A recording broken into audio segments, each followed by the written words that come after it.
Hello and good Friday afternoon, YouTube. How you guys doing?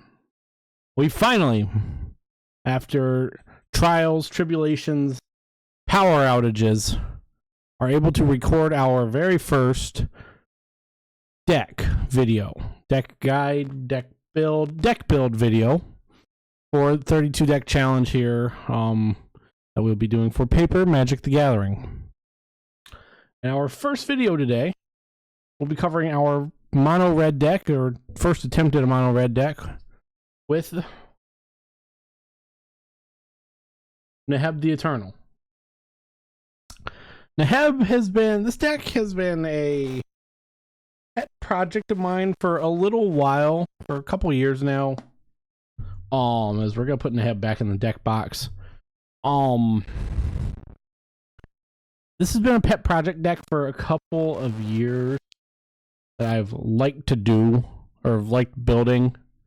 And it's just gotten slowly better. And hopefully it will continue to get better as we do this. This is one of the very few non-original build decks that we will use for this series. So, without further ado, let's get into the actual deck build, as we are going to open up Moxfield, switch over. Here we go. And I will have this deck list posted in the description below the video here. So obviously, as I said, our commander is Neheb the Eternal. The basis of this deck is to punch your opponent in the face a lot. Get mana from hitting your opponent in the face, and being able to cast spells that also do damage to your opponent. One of my so this deck is really simple. I built it this way. This is a deck that I could just, if I want to play Magic with my friends, I don't want to have to think. I could just grab this deck out of my bag, put it down, and punch someone in the face a bunch of times and hopefully win games. It is one of my favorite types of Magic deck that is just kill your opponent, get your opponent's life total to 0 before they get yours to 0. It's a simple deck to run.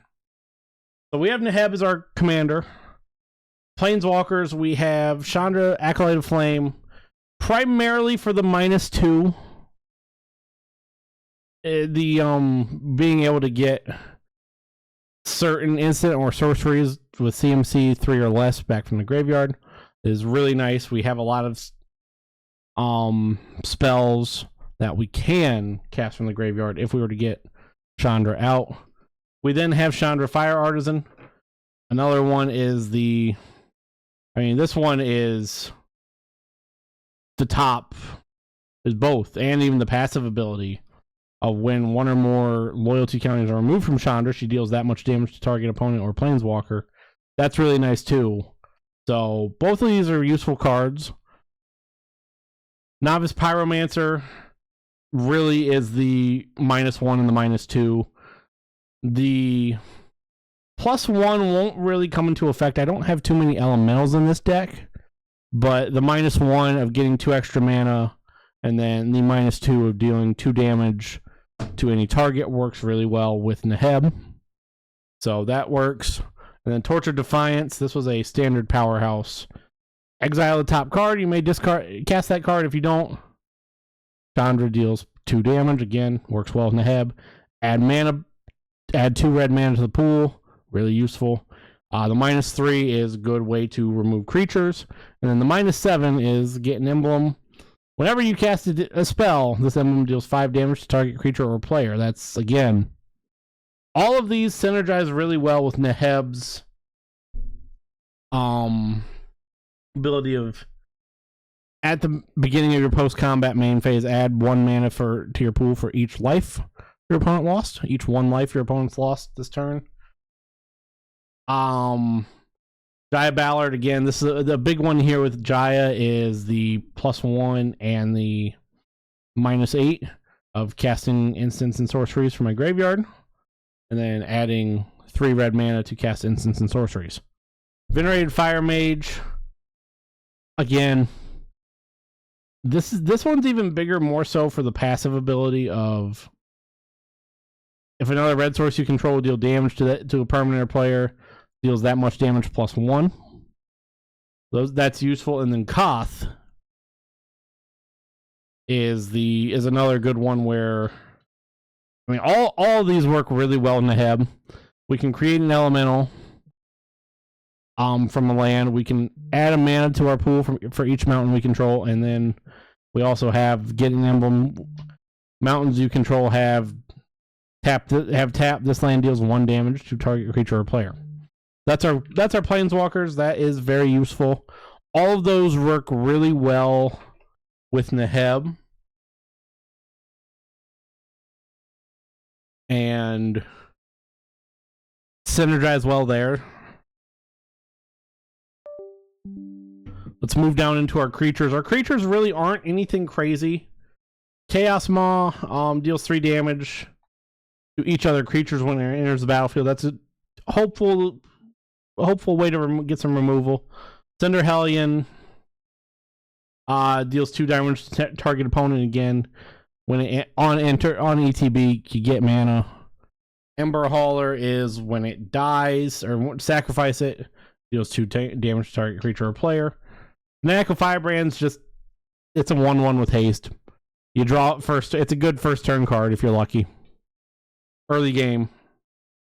Fanatic Mogus enters the battlefield, deals damage to each opponent equal to your devotion to red. Again, synergize well. Punch opponent in face. Smack them in the face. Fervent Paincaster. Tap, deals 1 damage to target player. You exert it, deals damage to target creature. Firebrand, whenever you cast a non-creature spell, you deal 1 damage. Chain Whirler deals damage to each opponent and creature planeswalker they control. Each opponent and each creature and planeswalker they control. That's a good way just to get a ping in on ETB. Gutter Snipe. Again, ideally we cast a good number of spells here in our second main phase, and that's another way to deal 2 damage. Hazoret. Indestructible and haste. Hazoret is in here just to smack people. That's all. You could ping for 2, but the big one, Hazoret, just allows you to smack people in the face. Neheb Dreadhorde champion. He's in here kind of as a secondary in the event Neheb the Eternal gets to be too expensive. And whenever Neheb Dreadhorde champion enters, deals combat, to a player or planeswalker, may discard any number of cards. If I do, draw that many cards and add that much mana, and until the end of my turn, I don't lose mana as steps and phases end. Pitchburn Devils just exists. This is a 4 and a red for a 3/3 that deals 3 damage when it dies. Perforos is nice solely because he might not necessarily enter as a creature, but other creatures that I control have haste, and then I can put a red creature card or an artifact card from my hand onto the battlefield for 2 and a red. Sack it at the beginning of the next end step. That's just kind of is what it is. Same thing with Spawn Thraxus is actually really useful in this deck because I have a lot of mountains in this deck. If I do get Thraxus out, I'm probably doing a good bit of damage to you when he does enter.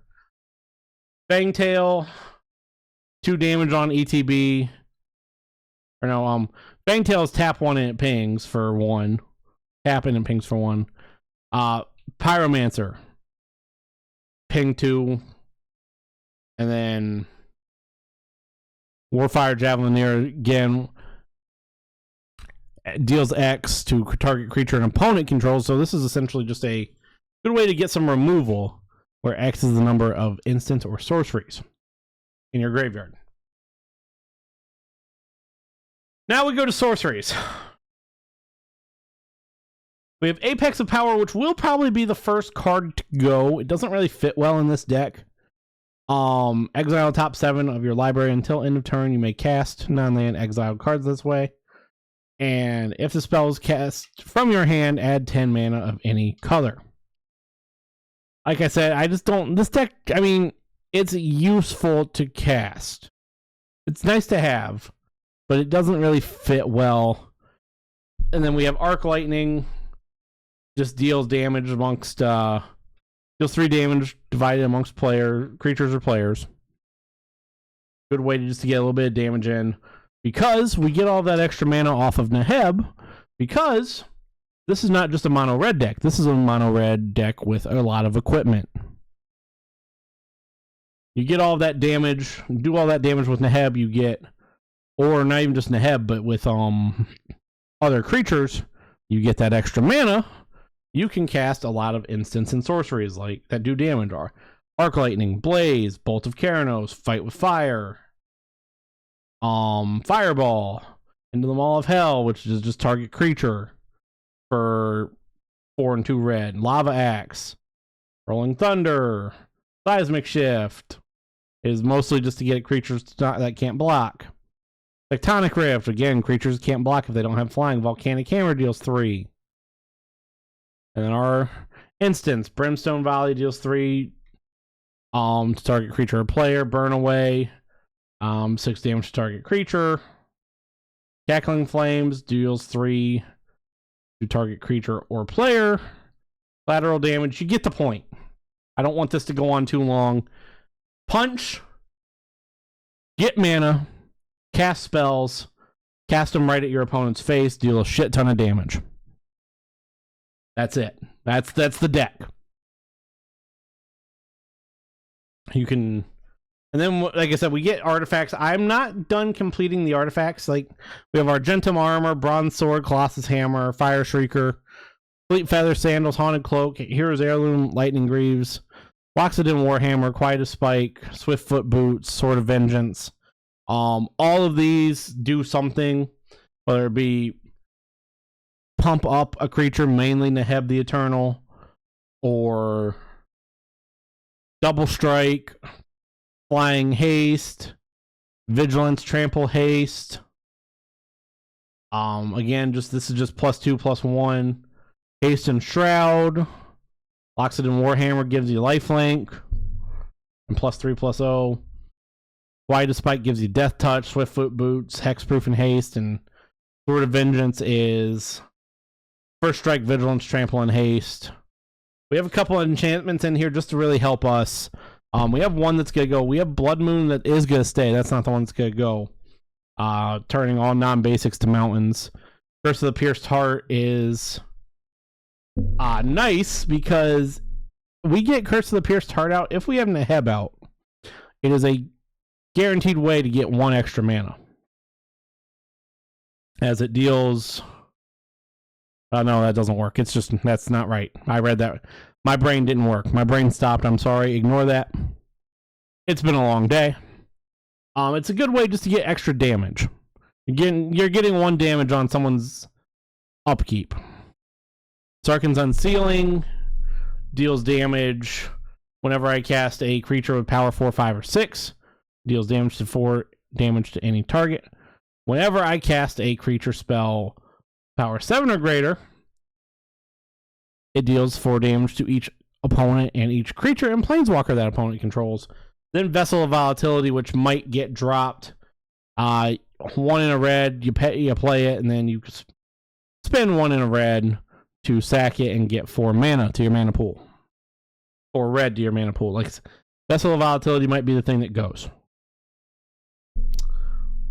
And then our lands we got 31 lands. 21, 23, 4, 5, 6, 7, 8, 9. 29 of them are just basic mountains. I have a command tower, and then I have a Looming Spires.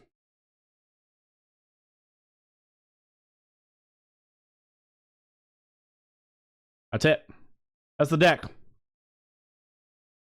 I will again have this deck on this list on in the YouTube description down below. You can buy this deck right now for $104.32. It's fairly cheap.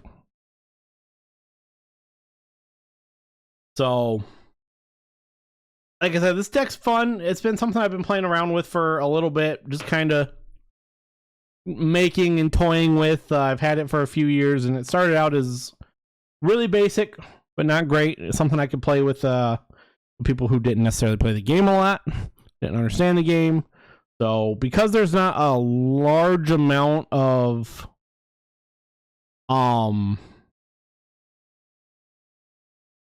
what's the word I'm looking for here? My brain's not working. There's not a large amount of interacting with other players' decks, other than, I mean, I do have some removal, like any of our sorceries or instance can be a way to remove creatures. That's it. I'm not countering spells. I'm not doing things to prevent the other player from playing the game. I'm off doing my own thing. I just play cards, punch opponents in face. That's all that we do here with Neheb. Really easy deck to run, really fun deck. We will have the first video up because I have already recorded gameplay with this deck. So that will be up fairly shortly after we get this video edited and uploaded. So that's what we got. Until next time, like I said, we will have gameplay update or uploaded within the next couple days after we get this edited, and we'll just this is kind of how, for the most part, most of the deck building is going to go. Like, I might record some of the actual deck building, but that'll be in like 3 or 4 videos possibly, instead of just sitting down on my desk and recording the entire session of trying to build a 100-card deck and getting something. So, until next time, peace out. Stay classy. See ya.